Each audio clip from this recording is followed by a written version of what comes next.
Okay, so thank you very much for the talk. I think I absolutely agree with what you say about speech acts, and I think that the idea that we need something like a narrative context does make sense to me. Absolutely. However, I would like to try to defend the role of imagination or simulation a bit, because I do think that, at least in some cases, a direct response is not all we need. Sometimes I think we do need a certain form of imaginative engagement in, yeah, for example, if we want to um, empathize with a fictional character.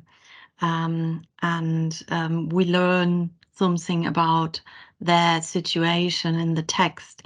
And I think that an immediate, let's say, emotional response to descriptions of their situation is not what we would call empathy. It might somehow be part of it, probably, but I think that I might be shocked, for example, when I read something about a character situation or a report about a real person situation. But this shock, I think, is an immediate response, and it is not.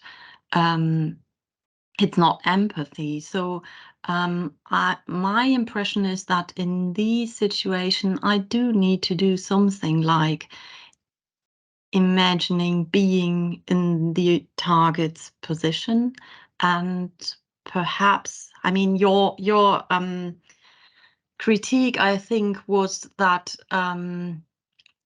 we can't do that in every case, and perhaps we end up with only learning what it would be like for me to be in the situation. But at least to a certain extent, I think we are able to do something that Robert Gordon would call egocentric shift. So to quarantine parts of my psychology and focus more on the target person's psychology. Which I think it, at least to a certain extent, possible in imaginative projects. So my question is then, do you think that an immediate response to a description of a person or a fictional character situation, is that already sufficient for empathy? Or don't you think that there is, even if there is a narrative in the background, a role for imagination if we want to explain what the empathic response to that situation is? Okay, good. Thank you for that question. It helps me clarify some things.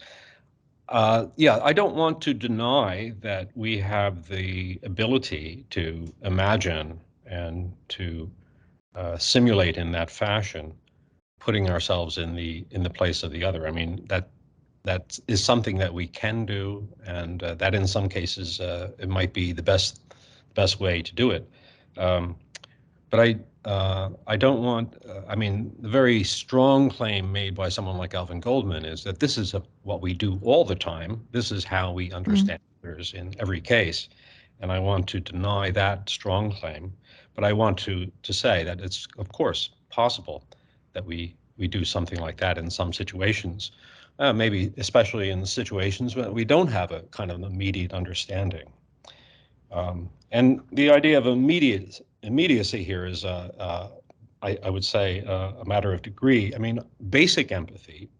If you ask, do I think that the something like the kind of basic resonance, immediacy of our response or our experience is a kind of empathy, and a lot of people define it that way, and a lot of people refer to it as a kind of basic empathy. But I think empathy also really depends upon our understanding of the situation. We don't necessarily get an immediate understanding of the situation, and that's where I think narrative comes in.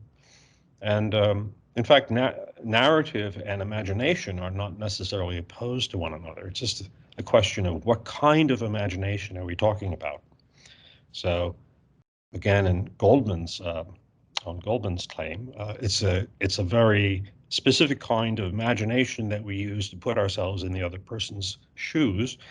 One could talk about a kind of narrative imagination where it might be something different from that, and still would give us a kind of empathic understanding of what that other person is experiencing or what that person's situation is. I hope that answers some of it. Yes, thank you very much. Thank you. Let's ask Tom, or let's have Thomas ask his question. Thanks, Shaun. I enjoyed your talk. I found that all very plausible. My questions are short questions. I have two of them, if you don't mind. So the first one addresses the diversity problem you discussed in relation to lips, if I remember correctly. So if I got it right, it's just the fact that there are persons or characters in situations that you have not experienced yourself, and this may make empathy with them difficult, right? So, and if I remember Lips correctly, he would argue that, well, in a very basic sense, the conditio humana, the human condition is the same for all of us. So this diversity problem doesn't really matter on a very basic level. And if I remember correctly, you were talking about this basic kind of resonance or basic empathy. So would you agree with Lips here? Do you think that the diversity problem is more a problem for very specific kinds of empathy? So higher level empathy in the sense of Goldman, or reenactive empathy, as Carsten Stüber calls it? Yeah, that's my question one. And the second one was when you talked about the paper you wrote together with your daughter, you were asking the question if the aesthetic experience by the performer somehow depended on the narrative. And I was wondering, is there something special about the aesthetic experience of the performer as compared to the aesthetic experience of the audience of the play? And would you say the narrative or the empathy enabling narrative is important for both in the same way?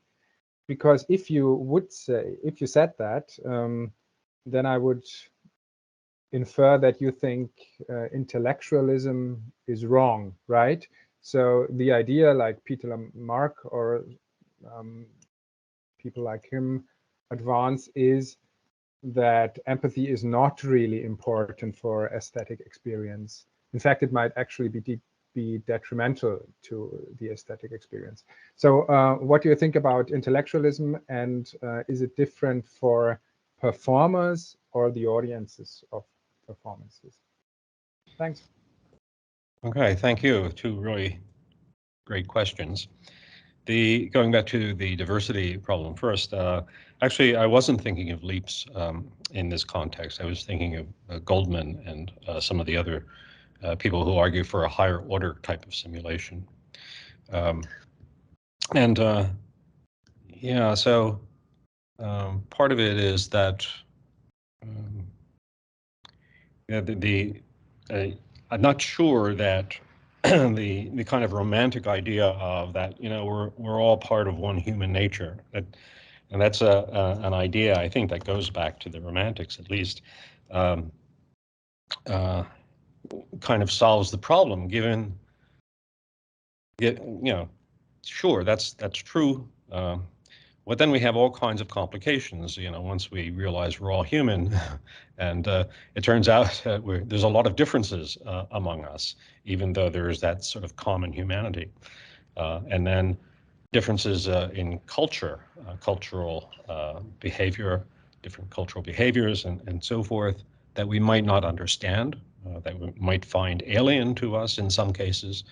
And sure, there's something maybe at a very, very basic level where the resonance works, and Lips is right about that when we see a human being, say, in trouble, despite any kind of differences.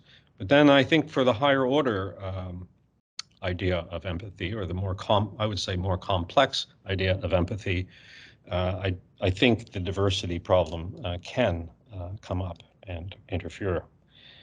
On the second point, the difference between the aesthetic experience of the performer and the aesthetic experience of, say, the audience or the observer, I think is different. In fact, I have a book that argues that whole point, a recent book. And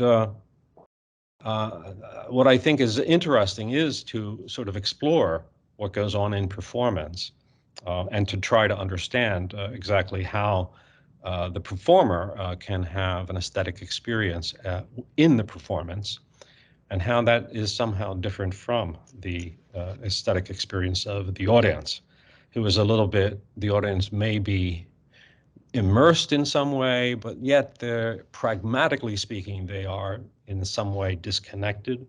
And I mean, these are ideas that go back to Kant, but I think that Maria Brinker has a very nice phrase for this. She says that aesthetic experience, or what she calls the aesthetic stance, involves a halting at the edge of action.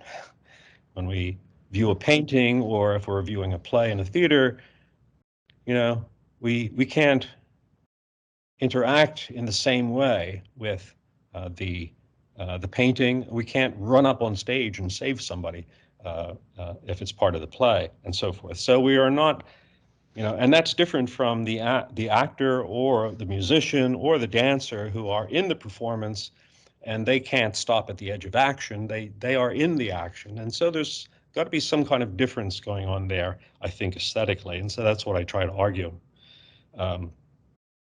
Yeah.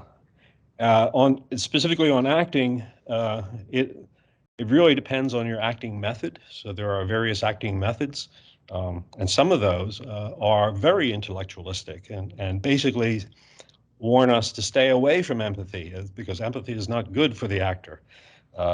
Others, of course, involve trying to identify with the character almost, or definitely trying to empathize with the character and putting ourselves into that role, into their shoes, and so forth. So it just really depends on what kind of acting method you follow there. And the intellectualism, I'm pretty much against the idea that empathy is just a matter of an intellectual type of judgment. Great, thanks. Thank you. David. Do you hear me? Yes. I think Suzanne stand before me in the list. No, I don't see her anymore. Okay. Shaun, thank you very much for the for your talk. I had to, well, remark in the further questions. I was very interested in the fact that you did not only focus on the involvement of empathy narrative, but also on the involvement for narrative in empathy. So you, to some extent, reverse the problem that is usually developed in the field of aesthetics, and aesthetic of literature in particular. I thought it was very interesting. Moreover, you mentioned Lips and also the interpretation I proposed of this theory of aesthetic of language. Thank you for that. I think there is a further double concept in Lips, which is quite interesting and perhaps more closely related to the topic of your talk, is the double concept of correction and what is the other term? Intellectualization of empathy. Lips explains that we have a spontaneous, intuitive way of empathizing with things or or individuals, and that very often in retrospect we reinterpret what we have empathized with. For instance, when we empathize with we anthropomorphize an animated event or object, which is not human or not animated, so we have a tendency to empathize with it, and so to consider it as something living. But in retrospect, we reinterpret this experience on the basis on our rational knowledge, so our personal narratives, and we know that the thing of the event is not anthropomorphized. What do you think? Do you think it's closely related to your the concepts you develop in your talk, or is it an over-interpretation from me? Yeah, thank you, David. Of course, I don't know lips, I'm sure, as well as you do, but it makes sense to me what you are explaining, this idea that we can correct. But I think that kind of correction would be an attempt to, let's say, block empathy, and to say, oh, wait a minute, I shouldn't be empathizing with that or something. And that of course, will involve a judgment. So I think these are really complex processes that we're talking about. If we're talking about in retrospect, having just experienced a kind of empathy, and now I want to revise that and think, well, maybe I shouldn't be empathetic with a particular thing or object. So then, so I don't deny that there can be this kind of retrospective judgment that comes into play. But in that case, it seems like we're not really talking about empathy. We're talking about blocking empathy in some fashion. But in any case, what you say seems to make sense to me. And I would also just add that when it comes to making something like an intellectual judgment in that way, I think narrative also comes into play a role, so that I don't. Aaron Stutz. Aaron? Yeah, hi, thank you. And thanks. I was only able to join at around 5 o'clock today, so I didn't hear the whole session, but it's been absolutely fascinating. And I'm, by way of training, an anthropologist with a specialization in archaeology, but I'm very happy that you had shared so generously the link to the conference with various colleagues. And I was invited by colleagues in cognitive semiotics at Lund University. And I'm based here in Sweden.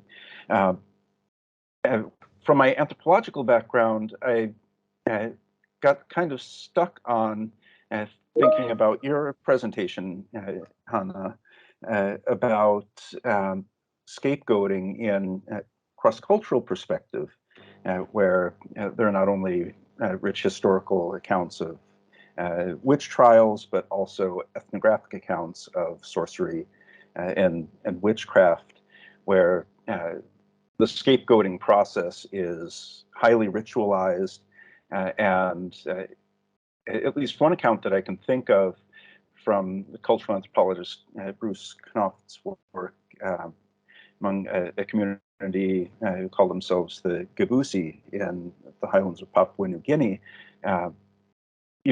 He had such a detailed account. You can get a sense of empathy and struggle at the same time. That I can't help seeing parallels to the Garcia Marquez novella. And what I can offer is kind of an overarching reflection that I think Shaun's presentation especially helped me see or understand more clearly, that there's a really interesting interplay between empathy in practice, the kind of intertwinement that you were just talking about, Shaun, on the one hand, and perhaps being in a social situation where the cultural institutions and structures solve social stresses through scapegoating, where it's considered morally justified to solve a problem by killing a scapegoat.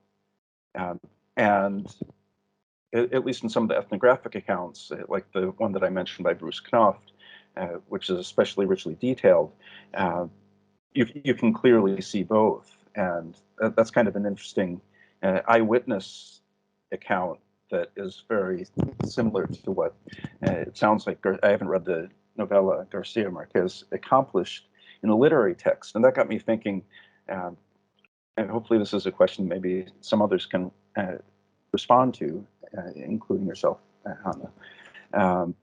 Is there something particular about extended narrative art forms, like a literary novel or a novella, or an opera performance that can get us to experience and understand different perspectives, feel emotions, pro-social emotions related to empathy, perhaps in a way that maybe a short myth or participating in a religious ritual do not. That's kind of where my thought process has wandered so far. Is there something that is more extended and intricate art forms that engage an audience over a longer period of time, whether it's a reader or a public audience in a theater or a movie theater can experience when it comes to the degree and richness of empathy? Wow, great question. Really glad you joined us. Super interesting.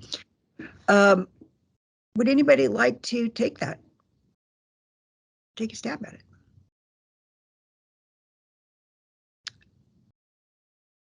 I'm going to say that for a long narrative, like, I mean, it's not long, but it's long compared to a chance encounter. If you're reading Garcia Marquez's novella, you're holding it in your head as much as you can.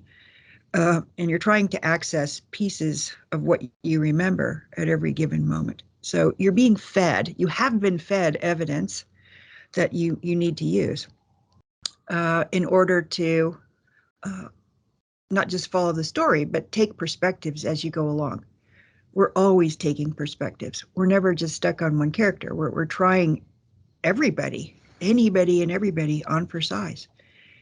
So yeah, I do see it as more controlled, more artful, more rigorous in some ways than just daily life. It's a challenge to follow. I don't know if that's a good answer. Naomi, what do you think? What's your question or your comment? Sorry to be asking questions again. No. I wanted to comment. So in terms of fields, as I said, I'm in literature and philosophy and cognitive approaches to literature. And so I just wanted to let everyone know that there's a lot of research and a lot of work and many, many articles and books about exactly this question.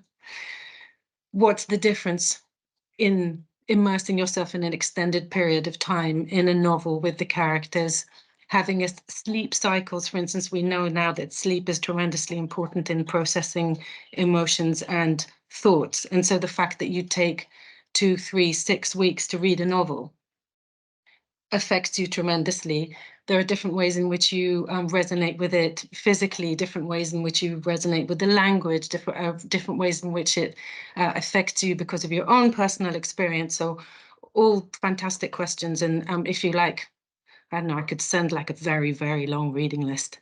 But thankfully, really interesting work has been done on this. I definitely would be opposed to receiving a long reading list. Now that sounds really fascinating. And thank you, Naomi, and also for your answer, Hannah. Maybe we could get that list from Naomi and put it in the chat tomorrow. If all of you can come back, or if you can't come back, just write and we'll send it to you. But Naomi, that sounds great. I've got my All right. homework of that.